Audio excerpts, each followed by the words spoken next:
Hi guys, we're going to unbox this bad boy, the Chernobyl Cube OnRev.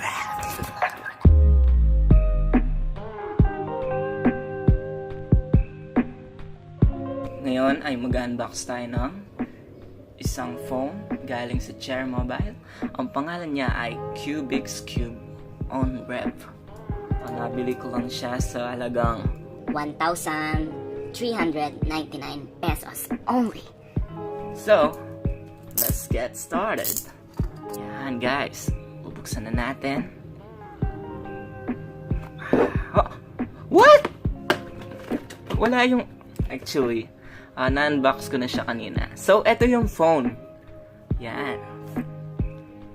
Mukhang maganda. And yung sa likod niya, di siya glossy. And it's a matte. Yung texture niya, sobrang ganda. And this is a black version. As you can see, obviously. So, titignan natin kung ano yung nasa box. Yes. What? Gel case. And, USB micros. I don't know. USB cable.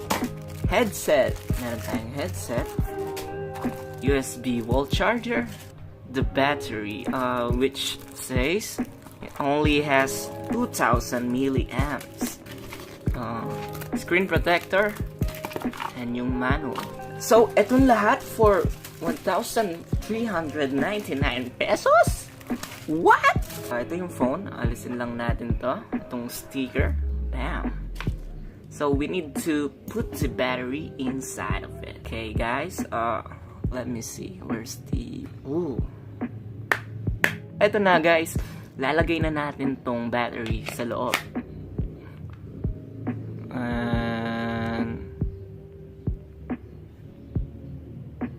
What? Oh, there you go. Holy. Powered by Android. What? So, ito yung logo, Cubix. So, ito na, nag-boot na siya, guys. And, kikita nyo naman. Disagree lang natin to. Sobrang laki ng screen. Actually, ito ay 5-inch. And then, I think yung storage nito, 4 gig lang siya. And yung RAM niya, unfortunately, 12 MB of RAMs. So, don't expect na sobrang bilis nitong phone na matatapatan ang iPhone X. I need to see kung anong version yung Android niya. 6.0. Oh, marshmallow. Okay. Medyo may hiccups lang ng konti. Pero smooth naman siya para sa akin. And then, yung screen niya, guys, hindi siya yung parang katulad sa mga Samsung. So, tignan nyo naman, once na tinignan mo na siya dito sa side, nag-iiba yung kulay niya. Pero, it's still a very impressive phone for only 1.4. So, tignan na naman natin yung camera niya. Let me picture this.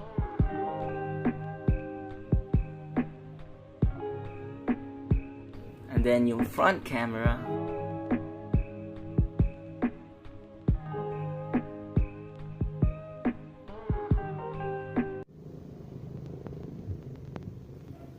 Tignan naman natin yung storage niya, guys.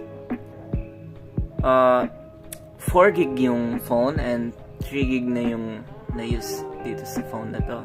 So, we only have 1 gigabyte storage. Okay, Wi-Fi. Medyo malakas naman siyang sumagap ng Wi-Fi. So, tetestingan naman natin kung malakas ang kanyang speaker quality. So, eto.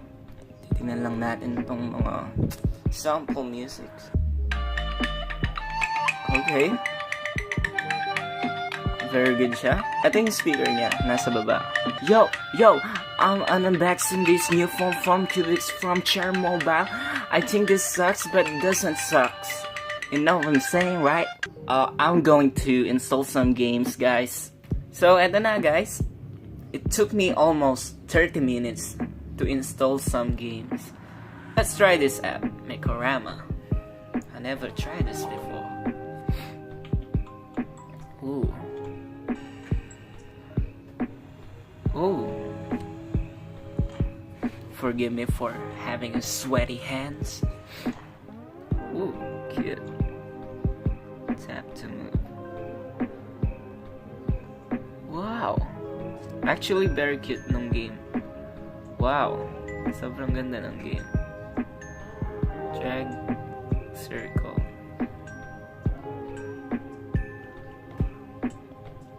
Drag circle. Get to the exit. Oh.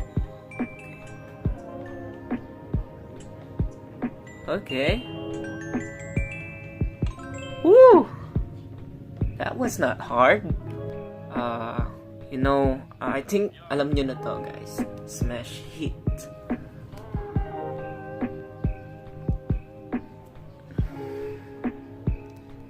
Okay. Tap to throw balls. Suck my balls. Triangles. Oh. Okay. There you go, guys. You know, it's not so very difficult. Pero maganda siyang laro yan, guys. Oh, great. Okay.